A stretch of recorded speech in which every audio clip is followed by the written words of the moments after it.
Hello, folks, and welcome back to the podcast. I'm your host, Joe Chewin Love. Here back for some recap, basically, of SmackDown and AEW Collision. The way it's gone down. Pretty much the same format as I did last week, where it's not really a review, but talking about some of the stuff and news that went down on SmackDown and Collision, and stuff just for WWE and AEW, because people are afraid to love both. But anyway, here we are. Thank you all for joining me today on the podcast. Of course, if you're new, hit that subscribe button. Well, it helps out, of course, video and recommended and anything and all that jazz, or subscribe, etc. So, SmackDown on Friday. Very telling, very interesting going into WrestleMania. So, we got more leeway, and the big thing was the Rock concert by The Rock in addressing Cody Rhodes and Seth Rollins, specifically Cody Rhodes, that had the big tag team match on WrestleMania Night 1 with The Rock and Roman Reigns versus Cody Rhodes and Seth Rollins. We also got some more clarity, or a bit of clarity, as far as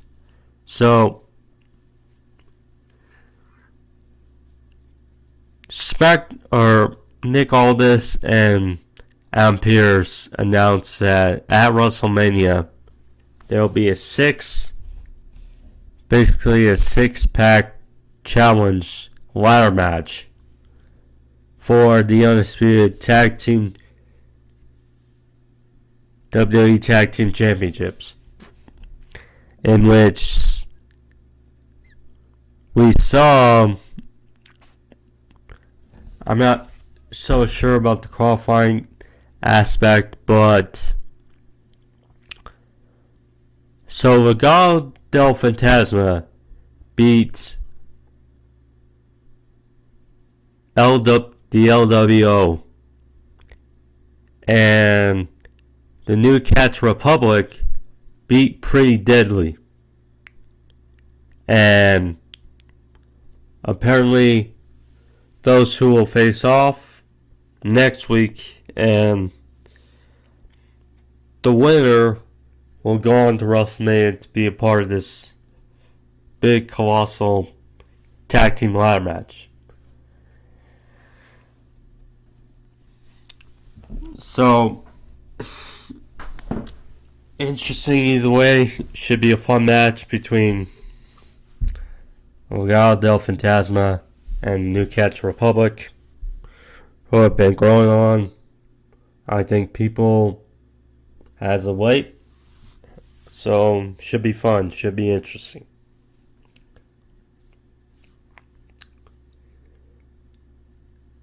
As far as WrestleMania, a few more WrestleMania matches being taken place. So, Jey Uso challenges brother to a match at WrestleMania, in which we're kind of all speculating that this match is going to happen ever since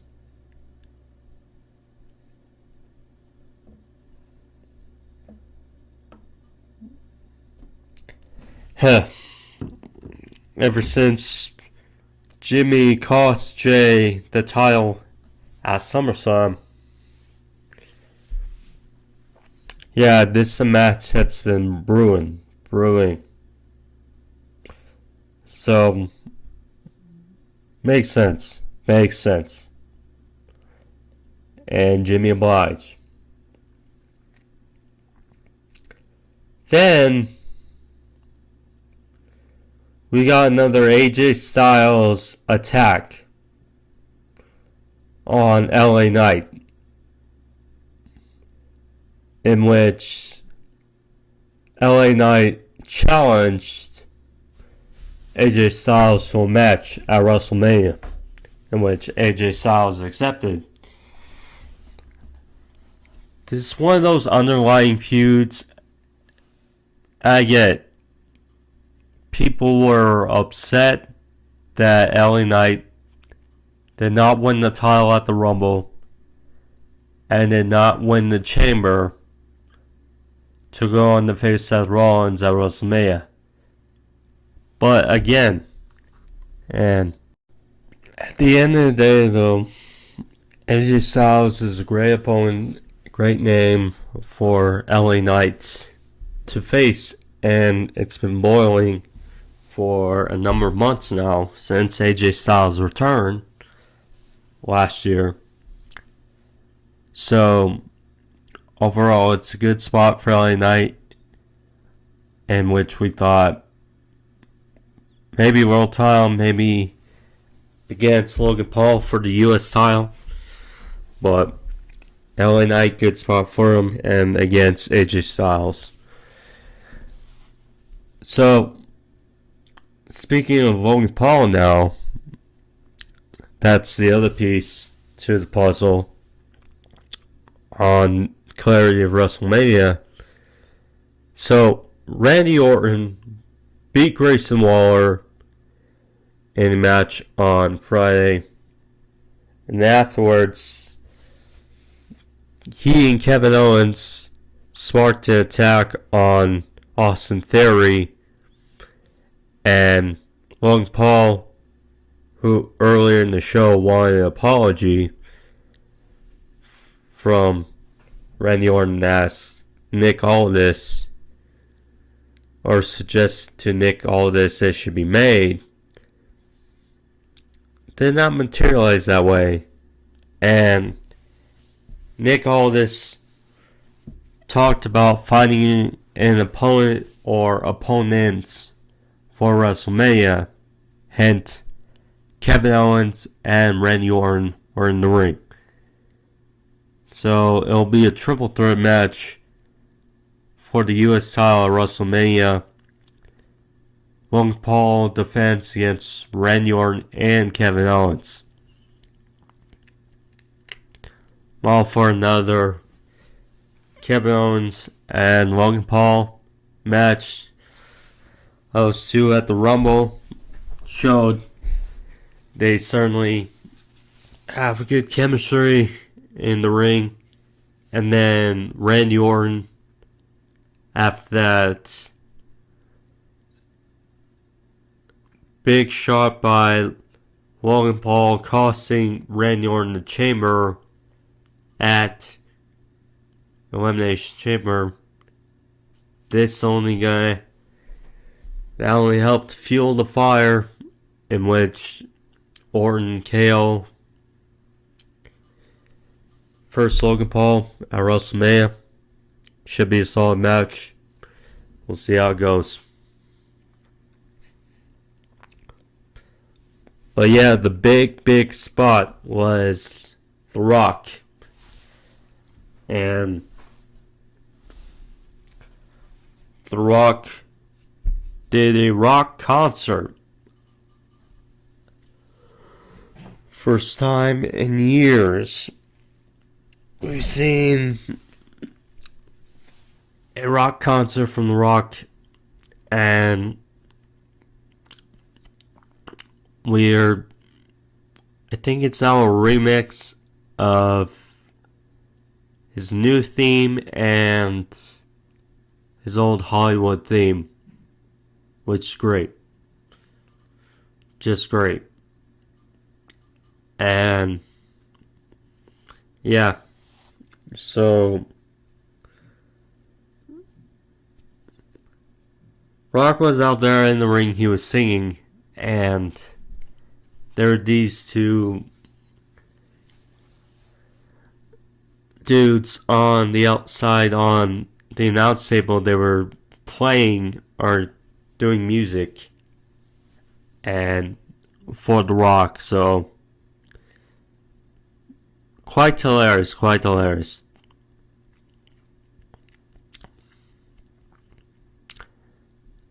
He talked about Cody Rhodes, he talked about Seth Rollins. They were in Memphis, so he took a jab at John Morant, in which, for my sports fans, if you know, John Morant had those issues where he'd be waving a gun in certain videos in which he would get suspended. But of course now he's hurt. Healing from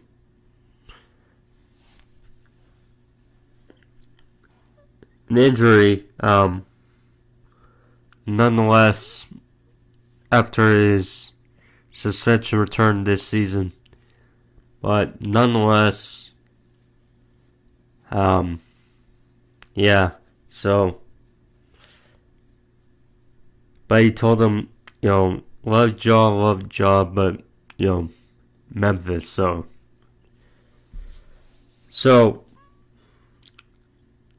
The Rock took a dig at Cody crying on Monday in that heartfelt promo about needing to finish the story, and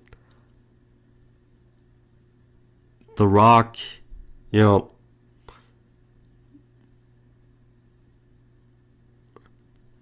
look, we're in PG territory now for WWE in the era, and think about it. Cody and Seth, and you heard the reports that talent are unhappy that The Rock is able to cuss on PG TV, and that's the thing. Your Rock is being Rock, and you wouldn't want him in this PG style, but at the same time, it's just wavelengths, with promos he cuts and Seth Rollins and Cody Rhodes.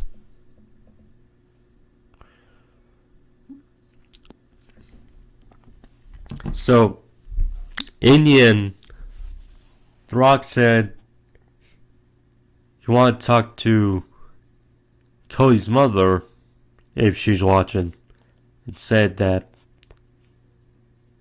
after they beat Seth and Cody night 1, night 2, then when Roman beats Cody, he's not going to hand you the WWE Universal title, but rather The Rock is going to give her a belt. And it was a belt, it was like a leather belt, in which he said after he's going to whip Cody with it like a dog, and then he gonna wear his blood, and then after hand it over to The Rock's mother and whisper in her as she's crying, saying, "What can I say?" And then you're welcome. Hence that line from that song, from that movie that The Rock kind of voiced over.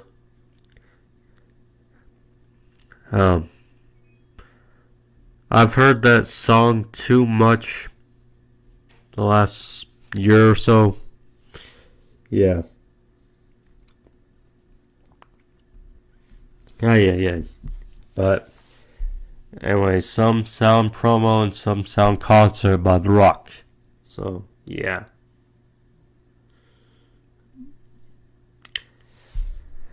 Now for AEW. AEW. So,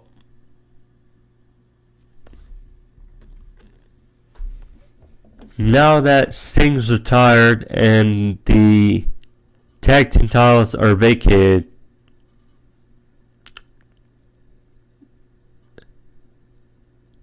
they have released the brackets, first of all, on Rampage. They released the brackets for the tag team title tournament. Which one sec.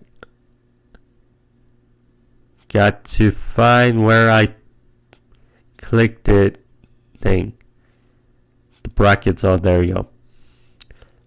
So, as for, it's a unique bracket that garners some questions. So, it'll be an 8-team tournament with 2 wildcard matches. So,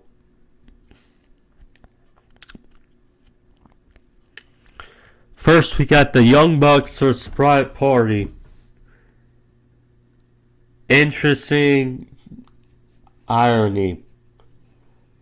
They faced each other in the first round of the inaugural AEW Tag title tournament, in which Private Party were the 8th seed going against the 1 seed, the Young Bucks, in which they upset the Young Bucks. And here they go again. New scenery and basically new characters in a way for Private Party and Young Bucks. Both have obviously grown.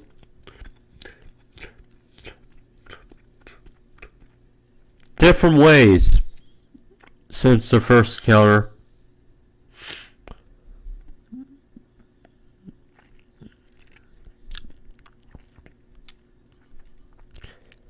And then the winner of that will go on to face the winner of the Undisputed Kingdom.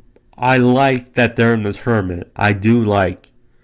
Yes, there's the Ring of Honor Tag Team Champions, but honestly, if you want to make them look better, they gotta go after the AEW Tag Team titles. Rather, they will face the winner of the Don Callis family, Browns Hobbs and Kyle Fletcher, versus the Best Friends, aka not Chuck Taylor and Trent Pereira, but Orange Cassidy and Trent Pereira. So, Orange Cassidy loses the international title to Roddy, and then seemingly, so that match is going to happen on Rampage, and I'm willing to believe that they're going to have Orange Cassidy and Trent go over. I mean, I think many believe that Orange Cassidy should have gotten a break after this, but yeah. So, on the other side of the bracket. So we got the former tag team champions who I haven't seen in weeks. Haven't heard from in weeks.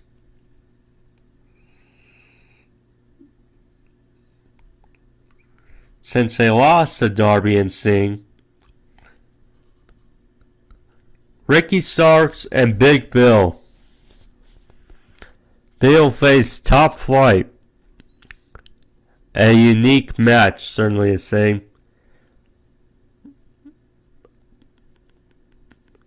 And then the winner of that will face the winner of FTR versus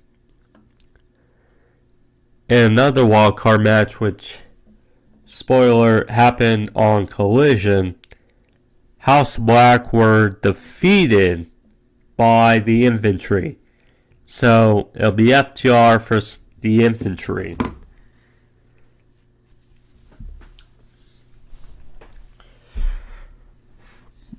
First of all, I agree. Some skepticism about the tournament that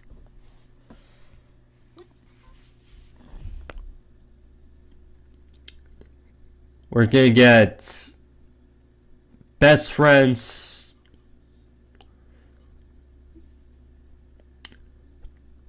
beating the Don Callis family on Rampage, I believe. And then we're going to get them for the Undisputed Kingdom. Yeah, I agree. Orange Cassidy's show took a break. I think we all could use a bit of a break from Orange Cassidy and for this tournament. Another thing is no Blackpool Combat Club. We did not see Jon Moxley on Collision.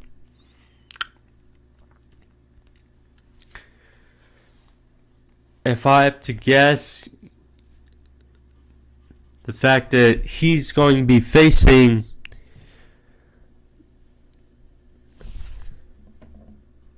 Tetsuya Naito in Chicago for Windy City Riot on the 12th. So, I mean, it's a weird aspect because Blackpool Combat Club beat FTR at Revolution, and yet FTR's in this tournament, not Blackpool Combat Club.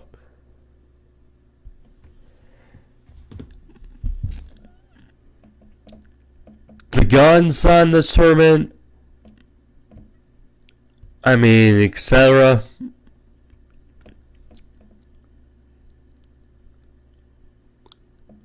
At the end of the day, I hope it's not the Young Bucks versus FTR, because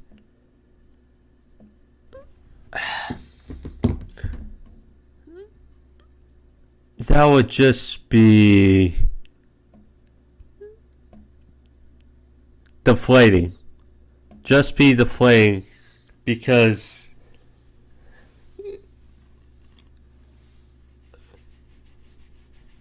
here's the thing.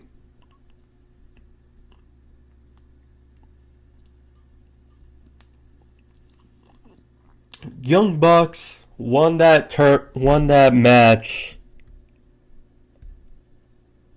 at WrestleMania to be the number one contenders for the tag team titles, and then FTR lost to Big Bill and Ricky Starks, and then we don't hear from the Bucks for weeks about that tag team title shot. In fact, it was Jericho that brought it up, and then Jericho and Omega win it, and then Kenny comes out with the diverticulitis. Sounds like he's doing better, but then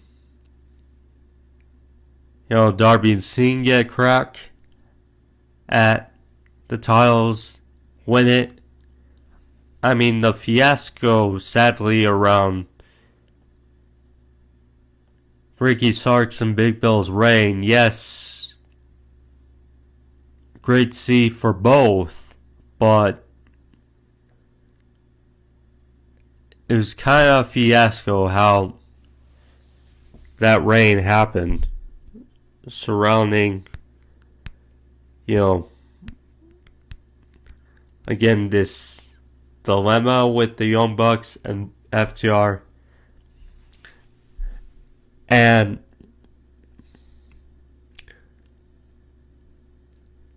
we've seen the Young Bucks and FTR 3 times, with the rubber match culminating at All In.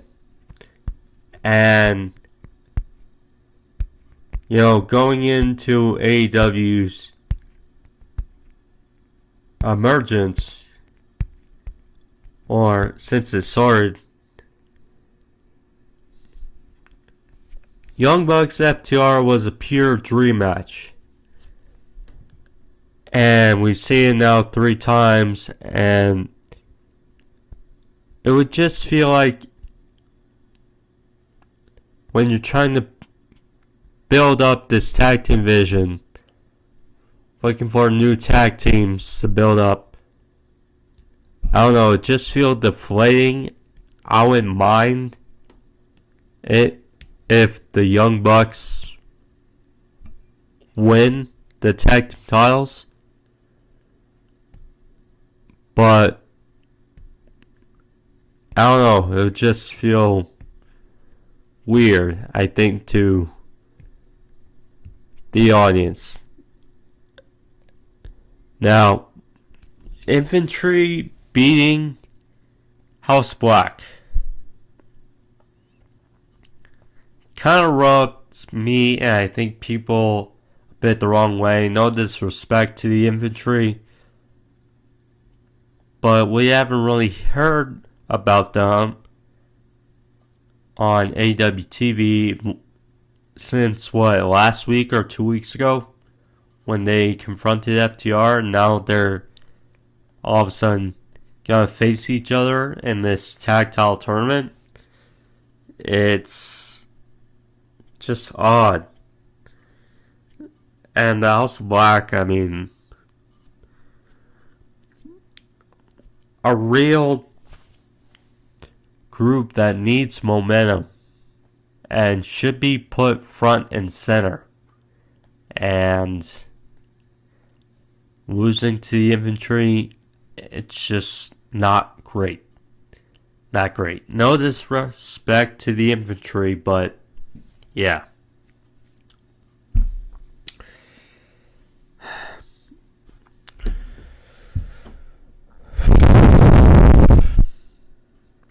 So, also from Collision, last week we saw Adam Copeland kind of scare off Christian Cage with a box that was called Spike. And lo and behold, now, for those OG TNA fans, y'all know that back in 2010,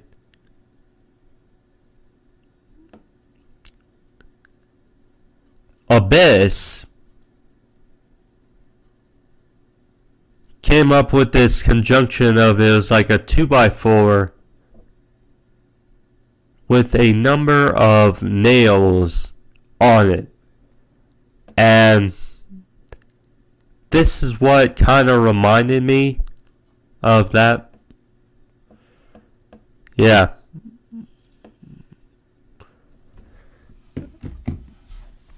But, well, behold, we got a added element now for this I Quit match for Wednesday's Dynamite.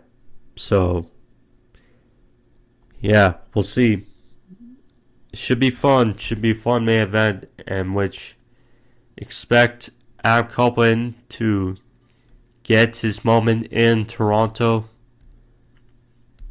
to win the TNT Championship with no contract to take it away from him this time. So yeah. But yeah, those are little things lined up for Also, we figure out Deonna Purrazzo's tag team partner for next week against Toni Storm and Mariah May. It'll be Thunder Rosa. Good to see her back after a little bit of time. So, another match added to Dynamite. It'll be Thunder Rosa and Deonna Purrazzo versus Mariah May and Toni Storm. So, we got that match. We'll hear for Mercedes again. We'll see Copeland versus Christian Cage, I Quit match in Toronto. A Kingston versus Okada. We'll see some good stuff on Dynamite. Jericho versus Hook. That's obviously the match people are not as thrilled about, but can appreciate as the sort of come down match, I would say, for Dynamite. We saw Kyle O'Reilly's return match after 2 years. His neck injury. Good to see him back. Good to see him wrestling against Brad Keith. Looked well out there. So strange with the long hair. But afterwards he was met with congratulations by the Kingdom and Roddy. We know how it's building to this storyline about the allegiance of Kyle O'Reilly. Blackpool Combat Club talked with O'Reilly as well as Shibata. So, yeah. Seems like Shibata is creating an allegiance with the Blackpool Combat Club, it seems. Interesting. And then, regarding the House Black match again, it seems like they're going to continue with this Mark Briscoe thing. So, Jay Lethal getting involved. You know, I would love to see Black versus Lethal, by Matthews versus Lethal against Briscoe. But definitely feels like they need to be doing more. Anyways, that's what I had so far for today's podcast, guys. Thank you all for joining me today. See you guys latest week for Dynamite, and keep you posted. But like, subscribe. Thank you guys all. Leave thumbs up. See you guys next time. Adios. Peace.